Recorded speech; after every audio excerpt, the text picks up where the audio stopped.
What's up, guys? It's your girl Nessa for Life coming to you with another video. So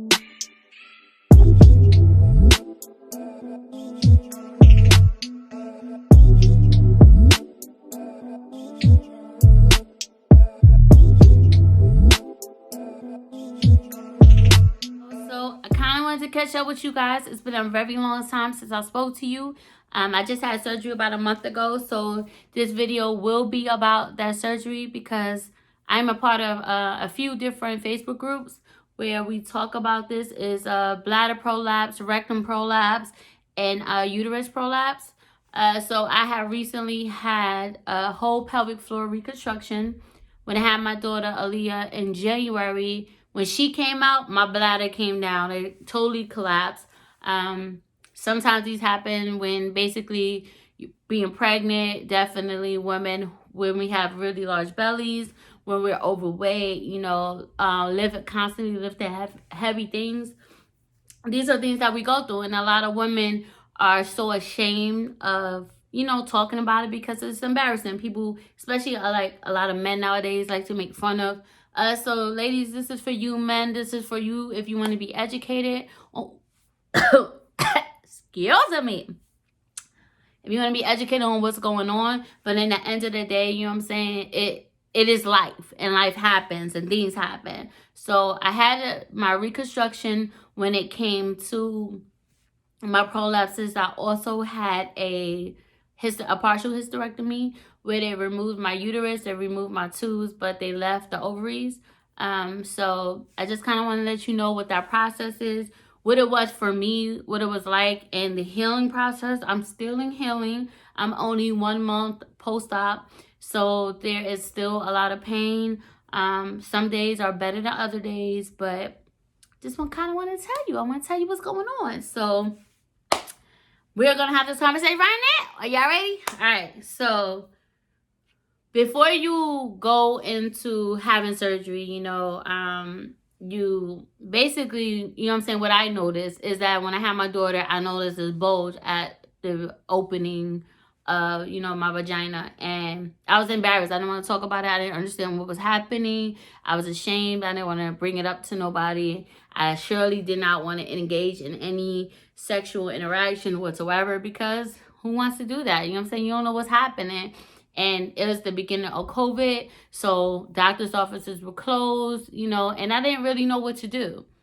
My doctor, I belong to the VA, so my doctor actually called, just kind of giving up, basically you're around the time where you should be having a regular doctor's appointment, what's going on, what's new, is anything I can help you with. And I mentioned it. I was like, this is what I'm going through. I'm not really sure what's happening, and I know I can't come into the office because of COVID, but I really need to be seen because for 9 months, really 8 months, I done kept this to myself. I was very scared, it was only getting worse, and I didn't really, all I could do was Google and find out what's going on. So when I did that, they had sent me to where I'm at in South Carolina. They had sent me to Columbia to basically go to that VA hospital. When I went there, they was, talking to me, never seen it, but me, I take pictures of everything. So I already took pictures of it. I had basically showed the doc, and right on top, he was able to diagnose at least one of them. When he went to do the full examination, he was like, oh, you have another prolapse. And so we're going to send you to a specialist closer to where you're at. So fast forward, specialist called me. I go in. I actually had 3 prolapses. The whole pelvic floor had collapsed when I had my daughter. And like I said, it is embarrassing because you don't know what's going on with you. And, a lot of times people like to make fun of us when we have kids. They like to say, oh, well, you know what I'm saying? Your junk is all washed up. You know what I mean? And you don't want to kind of feed into that negativity, you know what I'm saying? So you don't want to talk about it with nobody. But there's so many women going through this. Do not be afraid to speak up. If I got to get made fun of, if people got to joke on me to make themselves feel good, fine. But at least it's educating people that it doesn't get no better. You can try to do pelvic floor exercises and it may help, but it's not going to erase the issues. And surgery may not totally erase it.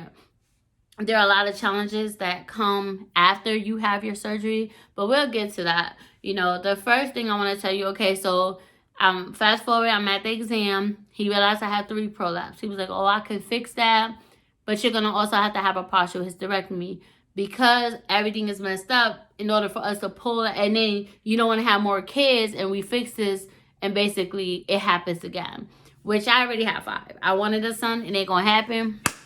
I'm over it. You know what I'm saying? Take it all out. So basically, he had to, you know, told me what it was, what was going on. So after that, you know, I had continue. Oh, during that procedure, what they do is they make you drink a lot of water. They want to test how you are emptying your bladder. Some people, not me, but some people dealing with this, a lot of times they are urinating on themselves. You know, after you have a baby, your body does not function the same. So they'll be urinating on themselves. They would basically, you know, I noticed when I first had my first daughter, at first, you know, I don't have the problem anymore. I didn't have it in a while, but when I would do jumper jacks when I was in the Navy, you know, it'd be like, shh, you know, so I'm like, I ain't doing no dang on jumper jacks. And they be yelling in my face. I'm like, well, you're going to have to get over it because I ain't doing it. You know what I'm saying? I'm not about to be embarrassed out here. So through time, you know what I'm saying, I was able to control it a little better, you know what I mean? But there are some people who are not able to control it, you know? So this surgery might help those type of people because I say your bladder falls. So how you can pretty much see after you have a kid, you know, you notice, you know, examine yourself. This is yours. It's yours. Just or have the person you with examine. See if you feel a bulge. You know what I'm saying? See you see a bulge where your bladder is. So if you go inside the vaginal wall and you kind of leaning forward, you know, that's where your bladder is. If you're leaning more towards the rectum, that would be the rectum. And obviously where your cervix is, if you have a feeling like a bulge, you know, that'll be your uterus probably protruding out. Not saying that that's your issue, so please don't assume. Excuse me, guys, I've been kind of under cold air, but don't assume that's what the issue is. But also keep in mind, if you are noticing a difference after you have your kids, you know, speak up. You know, don't let it worsen, because if you catch it early, pelvic floor exercise can help. But if you don't catch it early, like me, you know, it was already at a tat-out. Like it was tat-out. I was just like, what is this? I'm not feeling like a woman right now. I'm not feeling good about myself. And in reality, like I said, I found out there's a lot of women that are going through the same thing. Too scared to talk about it, but they're going through it. So anyway, during the examination, they took a Q-tip. What was done to me is, first, he had like stuck. He just felt around. Now, what I didn't appreciate was that there was no warning. It was like fingers to butt. There was no, hey, I'm about to do this. It was just kind of, I was just like, yo, bro, what? You could have at least took me out to dinner. You could have, you know what I'm saying, kind of coached me into it. I mean, just like warmed me up to it. You was just like, ha! What the hell was that? What was that? But anyway, he took a Q-tip. It's like them long Q-tips. And basically, when he pushed my bladder up, because it was hanging, so when he pushed it up, he put the Q-tip like underneath where the clitoris is. And basically, it sucked the whole Q-tip. And I was like, whoa! That hurts. So be prepared, because that does not feel good. I'm just telling you. I don't know if your dog gonna do it, but mine did. I just kind of wanted to him right out real quick, because I'm like, bruh, I'm a human. Things hurt. You know what I'm saying? You might be doing regular, oh, I did this 1,000 times, but you also have to remember, we experienced this 1,000 times. You're killing my body. What are you doing? So I scheduled my surgery for a month out, you know, and in preparation for surgery, I tried to get what I would say, if you're about to have the surgery, try to get what you can done around your house. You know what I'm saying? Mine's a little hard. I have 5 children, and they destroy my house on a regular. You know what I'm saying? So no matter how much prep I did, my house was still destroyed. You know what I mean? Which is what I'll get to at the end, and why it's important to have somebody there in your corner. So, you know, I'm preparing my house. I'm buying all the food I need. I wanted to prepare a whole bunch of meals, but luckily I had my kid's godfather, my best friend, come out, and he was able to be there with me. and kind of be there for the girls and take care of the girls in my absence. You know, I trust this person with my whole life. They are like, that's the reason why they are my best friend, because, you know, if something happened to me, I know my girls will be well taken care of. I know they wouldn't hurt my children in any way. It's just who this person is. So shout outs to you, because, you know, Charlie, you the homie. So anyway, we go, you know, my children's father, you know, he had picked me up, and he basically had taken me to the hospital. So we're at day of surgery. You know, he was able to wait in a waiting room, and basically they put you on the anesthesia. I kind of went under really fast. And when I woke up, you know, I'm thinking, like, they gave me medicine. They were like, by the time you get to the door, you're going to be knocked out. I'm like, yeah, okay, whatever. By the time I don't even remember getting to the door. How about that? I just remember waking up feeling like a bus hit me. And that was pretty horrible. You know what I'm saying? Because I'm like, I woke up and I think I just dozed off waiting for them to, you know, take me to surgery. But in reality, I just had the whole surgery. It was supposed to be an hour and a half surgery, to maybe 2 hours. It took 3 hours. So when I came out, you know, like I said, I felt like I was asleep for 5 minutes.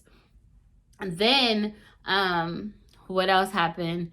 I was in a lot of pain. I had a lot of gas in my back, because when they blow you up, you know, they blow you up with a lot of gas to open everything up, and all that gas was trapped in. It wouldn't escape from my body. So I was in a lot of pain. I mean, so much pain, I was screaming on the top of my lungs. And no one was really paying attention. You know, everybody was just kind of like, oh, well, you know, you got to get up and walk. And they're telling me get up and walk. And I'm like, I just had surgery. Like, how am I supposed to get up and walk? Oh, well, you got to get up and walk. You got to move. You got to move. You got to move. You got to move. But no one's paying attention. My face was like my headboard, you know. And then my lips. Oh, no. My lips was looking just like that, you know. I mean, and what made it bad was, in that process, you know, no one knew I was actually kind of dying, you know what I'm saying? And it's not, thank God I'm still here, but I had lost half my blood supply. And no one knew this, you know, which I don't understand, because obviously you was cutting me. You saw I lost a lot of blood. It had to be. But, you know, again, they still didn't know at this moment. They're like, go ahead and get up and walk. And when I couldn't take it no more, I had stood up. And when I stood up, apparently I blacked out, because when I came to, my kid's father was holding me. I had throw up all over me. I didn't remember any of that happening. And I was like, what just happened? And he was like, you blacked out. And when I came, he was kind of slapping my face, like, you know, get up, you know what I'm saying? Focus, focus, focus. And then when I came to, that's what happened. So again, even when that happening, no one still did anything. You know, they was like, just lay back down, blah, blah. So about 2 hours later, I was just like, yo, I'm just not feeling good. Like, I just feel like I'm about to pass out. And that's when they came in and did a hemoglobin test. And, you know, when they came in kind of casual. When they came back in, you know, I guess not to stress me out. But I was too weak at that point to be frantic or anything. So they was like, you know, you're kind of at 50% of your blood that you started with, you know. So we're just going to have to give you a few blood transfusions. So at that time, they gave me 3 units of blood. Each blood transfusion is 1 unit. And then they had to give me a plasma transfusion.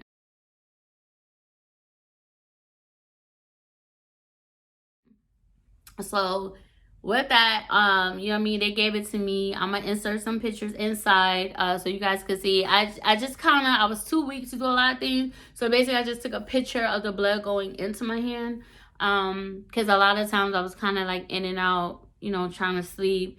None of the medicine was really working, you know, except for diloxin or something like that. I'm not sure what the name was, but that was able to put me to sleep. Nothing was working on my pain. So when you have the surgery, unless you are really sensitive to pain meds, for me, my body, you know what I'm saying, it just didn't work. Everything, it was just like drinking water.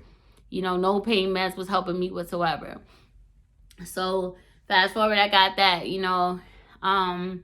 I was supposed to be in the hospital for 3 days. I ended up staying basically 6 days in the hospital because of this situation.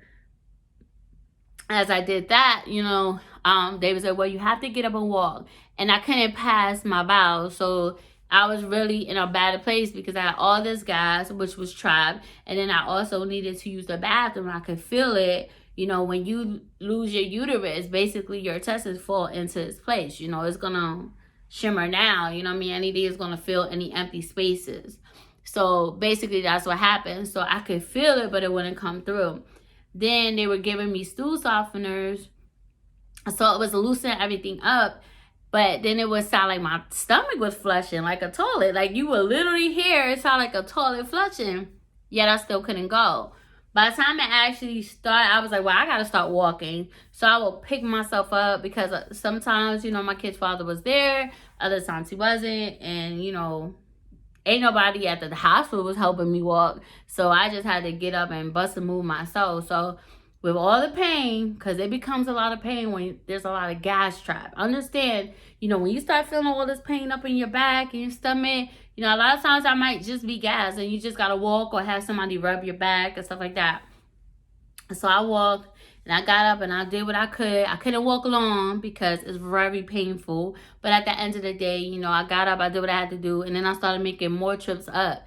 At that point, once everything got moving, I was able to use the bathroom. I think the first day, I might have used the bathroom a good 20 times, and that's when, my children's father came through in the clutch because he will, help me to the bathroom. He would wipe me up every single time. And at that point, that was kind of a problem because I shouldn't have been using the bathroom that much because, again, I just had my rectum totally cut. So what happens is they cut your rectum like a episiotomy from one side to the next. Inside your vagina, they cut from one side to the next, and across, like a bikini cut, they cut it from one side to the next. So basically, I have these major cuts in all this pressure because I have so much backed up that I need to get out. I lost a good about 7 to 10, maybe like 8 pounds during that time. So, which, I wasn't mad about that. I'm just mad your girl was in there dying. Everybody was looking at me like it was a game. But anywho, so I was able to do that, use the bathroom or whatever. They still didn't really want to let me go home because they realized I had internal bleeding inside my stomach. So once they kind of saw, like when they gave me the plasma and see, and that, I was able to, they wanted the blood to absorb back into my body. But, when you're at full capacity, you have 10 units of blood. By me having only 5 units of blood, I was at 50% of my blood level.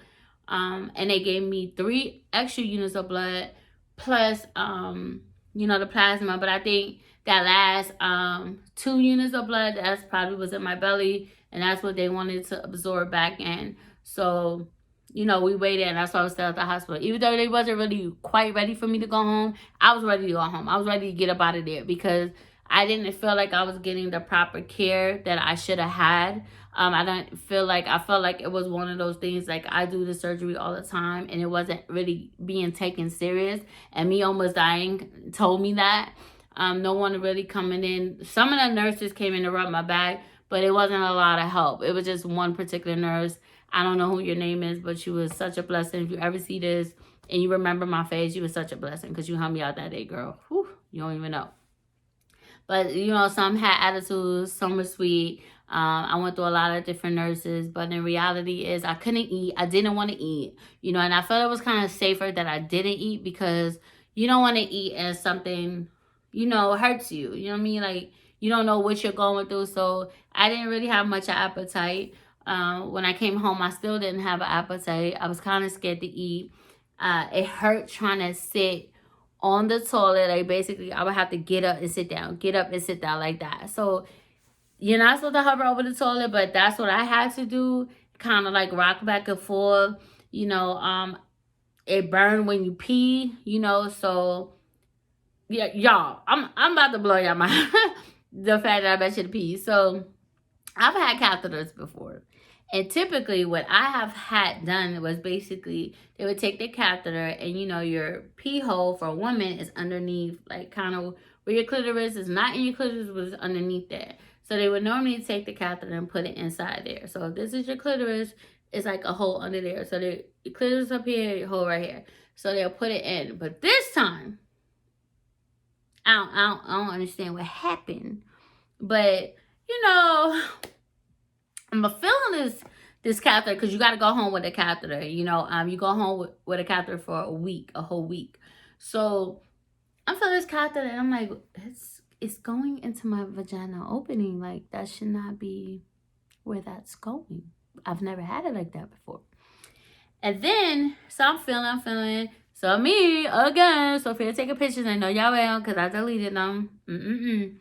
But I took a picture just to see, and I was like, I don't have a clitoris. So I'm freaking the freak out. Like, I'm like, they castrated me. I was crying. I was angry, you know, because that right there, take my uterus, stuff like that, I still feel like a woman. But take my clitoris, and I don't feel like a woman anymore. I'm angry. I was really angry. And when I went to do my follow-up, they laughed. They thought it was funny. Like, what do you mean your clitoris was missing? I was like, do you see it? So what basically, when they put the catheter in, they went through the vaginal opening somehow and got to where my pee hole was. I don't know this because they sliced me open or whatever, but somehow they was able to do that. And it pushed my clitoris in. And when it pushed my clitoris in, it looked like I had nothing. There was nothing there. So when I went and got my follow-up, I got my staples removed from, you know, my hysterectomy cut. And when they removed the catheter, the clitoris popped back out. So I was like, well, why would y'all put it like that? And they're like, that's the only way you do it. I'm like, no, the hell it's not. So me and my sister, you know, I showed her. I was like, what was this? She was like, that's not how you put that in there. I'm like, exactly. You know what I mean? But they swore I was tripping the same way I swore I was tripping at the hospital when I was in there dying in front of anybody. Everybody's all coking and joking. And I'm literally losing. I'm yellow. Y'all see yellow, right? You know what I'm saying? But for some reason, I'm super white. That should tell you something. I'm not even a doctor and I know this. Like, what the hell? I'm not even a nurse. So that's what happened. So with the healing process, fast forward, I'm home. I know this is going to be a long video, so I'm just bracing you. Fast forward, I'm home. You know, I have a box spring and a mattress on my bed. So I had to have the box spring removed and put to the side. So I was able to get off my bed a lot easier. My room is upstairs. So, you know, I didn't care about eating. So at the end of the day, you know, I just wanted to be in my bed. My goal was to kind of stay put for about 4 weeks, you know, not doing a lot of movement. But when you're a single mother, single as in you don't have the person living with you, single as in things are up in the air any goddamn way. So you pretty much on your own, you know what I mean? And, you know, being that was the situation, you know, my kid godfather helped me as much as possible. My kids tried to help me, stuff like that. And then I tried to help myself. I would get up and go, you know, to the bathroom, you know what I mean? When I had the catheter, it was a lot easier because, again, you know, I was using the bathroom to, you know, make a bowel movement, but, you know, the peeing, the catheter did all the work. Until I started noticing it like hurt, it felt like it was tugging, so I had to fix it or whatever.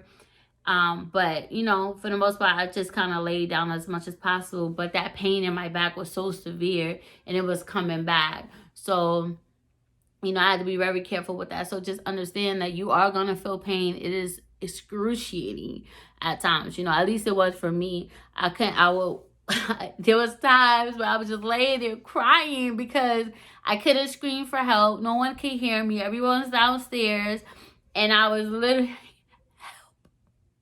help. No one could hear me. So I lay there, you know, for a couple of hours till someone came. And then I was just like, you know, they were like, oh, you know, giving me stuff. Everybody's trying to figure out because there was no meds. There was like 15 ibuprofens, which I was supposed to take 4 times a day. So we're not even halfway through the first week and I have no meds. And ibuprofen does not remove any pain, not for me. So I was in a severe amount of pain. There was no other pain meds that were given to me. So I just pretty much had to thug it out. As you guys see, I have the most tragic surgery stories, but I'm going to keep it real because I want you to understand that these are the things that happen. Before I go any further, I wanted to get back to the surgery itself. There are a lot of women who have this surgery and have a mesh or the sling. You know, when I spoke to the doctor about it, I was like, you know, which one is this?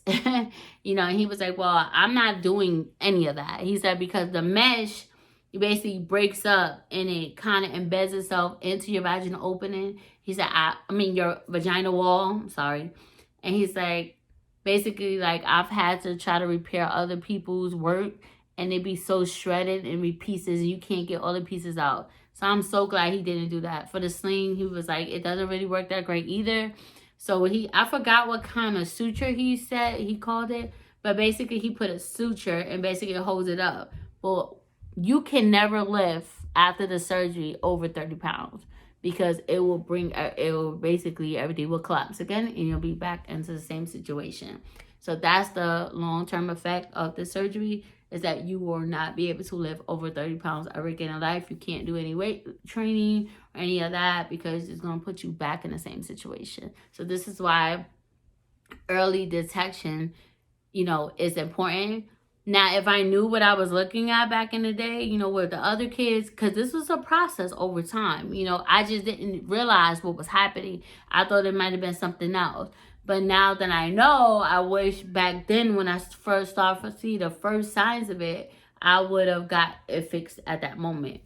But anyway, fast forward back to recovery, you know, so I was able to see more and more that the issues was basically be able to move. I'm sorry, guys. Please hold on one second. I'll be right back. Kids knocking on the door. You know, gotta be a mom. Okay, guys, I am back. So I just had to handle that. You know, the little mommy duties, kids knocking on the door. But anyway, so basically position yourself where you can help yourself. If you're by yourself trying to recover, I would say, you know, before you have surgery, you know, get you some snacks and stuff like that. You know what I'm saying? That's close by. You know, if you're in an apartment, it's actually probably a lot easier because you don't have to worry about up and down the stairs or anything like that. So you might be not that far from the kitchen. You know, try to stay off your feet as much as possible. But when you try to position yourself where you have stuff that you could grab and go. And then your bed should be kind of close to your bathroom. You know, this way, if you need to go to your bathroom, you don't have really far to travel. You know, I would say stuff like that. You know what I mean? Like stuff that may not have to be refrigerated. Make sure that you have a lot of water. Very important. You want to flush out your system. You know what I'm saying? But I didn't really want to drink juice or none of that stuff. Anything that was going to potentially cause a bowel movement, even though I was still having them and a lot often. You don't really want to do that because when you have an episiotomy, basically, because that's what the rectocele surgery is, you know, it's cut open. So basically, your whole lining of your butt is completely stitched up. I end up popping a stitch, so I might have to have surgery all over again, you know, because you have pieces and the stitch pop, you know, it's not going to heal properly. So that's the one thing I might have to redo. But there's something that when that pain hits, you know, down below, because it's going to hurt, I realized that I have a really thick scar tissue. And I've been looking it up online, and there's, you know, a lot of people say it's fibrosis and stuff. So when I go to the doctor, I'm going to have them check it out. This doctor really does rub me the wrong way because it doesn't seem like he takes anything I say seriously, which is irritating to me because he is the only specialist in my area that focus on this surgery. So this kind of puts me in a bad place where I don't really like that. You know, I'll definitely want to be taken serious when it comes to my health. And as you can see from my last surgery about my tubal ligation, I don't play with these doctors because they think everything, they think they know more than you. Because they think they know more than you, they think they could do whatever they want and not take what you're saying into accountability. Because when I said I was missing my clitoris, right? He was laughing it off. And I trying to joke it off, and him and the nurse, and I was like, ain't nothing funny. I'm super serious. Where is it? This ha he. No. We're not playing that game. Because if I would have been pretty much circumcised, because that's what they do to women in other countries, it would have been a whole problem. But thank God I wasn't. So, don't be afraid to speak up, and don't be afraid to put them in their place. You know what I'm saying? Like, you need to roll it in, okay? These are issues that I'm having, and I need you to take it serious. But prepare yourself as much as possible. Get your house as much close as possible how you would like it, because you're not going to be able to do the same things. I have done way too much since I've had my surgery, because I am here with the kids pretty much dolo. So I've done way too much because my kids weren't doing what they should have been doing, especially my older kids. So I had to step in and kick in, but I also know my limits. So I know that if I'm on my feet for a little bit and I need to sit down for a few hours, you know what I mean, so I could calm down. If I overdo it on one day, the next day I need to take the next 2 days possibly to recover, not doing much of anything. And that's at week 4, because I'm at week 4 right now. Actually, no, I'm at week 5. I'm at week 5 right now. So at week 5, I'm still feeling the effects. I'm still in a lot of pain, especially if I'm standing up, if I'm doing a lot of walking. Thanksgiving, I was on my feet from 6 a.m. to 8 o'clock. That was way too much. And I was in so much pain that by the end of the dinner, I couldn't even focus. I didn't even cook 90% of the day. No, let me take that back. I didn't cook a good maybe 40% of the things that I wanted to cook, because there was other things I still wanted to make. I made most of my meal, but then I was so focusing on the pain that I couldn't even focus on the meal. And I thought my meal came out horrible, but it didn't. You know what I'm saying? Because your girl could cook. But, in my head, it wasn't how I wanted it, because I started dwelling on the pain. So understand your limits. Understand that if you overdo it one day, you need to completely rest. This is not a process. They said that healing is 4 to 6 weeks, but this is definitely something that's going to take quite a while. I would say maybe 3 or 4 months, you probably will feel better. So, come January, I'll reassess the situation, may do another video showing you how I've recovered. But I'm able to move around. A lot of people say, yo, you look good. You don't look the way you was, because you was in really bad shape before. You're moving around really well, but they don't know the pain that I'm actually having inside. I'm kind of like a go-getter spirit. So basically, if I know I got to get it done and it's only going to be me doing it, I'm going to get it done. But if you have the help, utilize the help. If you don't have the help, position yourself where you don't have to do a lot of movement. You're not going to be able to go to work right away, You're not going to be able to sit up straight right away. A lot of times I find myself hunching kind of like this, or kind of moving forward, something, or the side. So not directly. Right now, I'm actually sitting more direct than I'm able to do a lot of times. So, I'm having a good moment, but I know I can't do it for too long. So after this video, I will be getting up and moving, and then I'll be laying down for a little bit. But I just wanted guys to catch up with this, because again, there are so many signs that you can see before you get here. And then if you're already here, and you decide to have the surgery, choose the suture option, because you won't have the effects of something shredded and breaking up inside of you.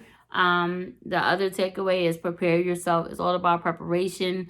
I did a cleanse before I had my surgery, because I didn't want a lot of build up inside my intestines, and then I'm trying to use the bathroom and it's hurting like crazy, which I thought would have helped, but it still happened. But imagine if I didn't clear all that other gunk out, I'd have been even in a worse situation. So I would say, try to clear yourself out, get that all nice and ready to go. Then by the time of surgery, you kind of started from a clean slate. In the hospital, their food was garbage, and I was not eating that. And then a lot of times, they didn't really offer me real food anyway, so I wasn't eating that no way. But that's it, guys. I know this is a long video, but if you guys have any questions, drop it in the comment section, and I will make another video about it, kind of more in depth, according to your questions. Please hit like and subscribe, because I really do want to do more videos like this, so you guys understand what's going on. From a women perspective, we go through so much, and we have given a little credit about the things that we go through. And in the end of the day, we got to get to a point where we're comfortable within ourselves to talk about situations, because we're not the only ones that's going through it. There's a lot of women that are facing these battles and they don't know what to expect. And that's why I make these videos. So please hit like and subscribe. Please comment down below what you guys think. Please comment down below what questions you may have, you know, and I will try to answer to the best of my understanding. I'm not a doctor, but I will tell you from firsthand experience every time what, you know, what it is. You know, keep it real, keep it a buck, you know. So stay humble, stay blessed, and as always, love you guys. Catch you in another video.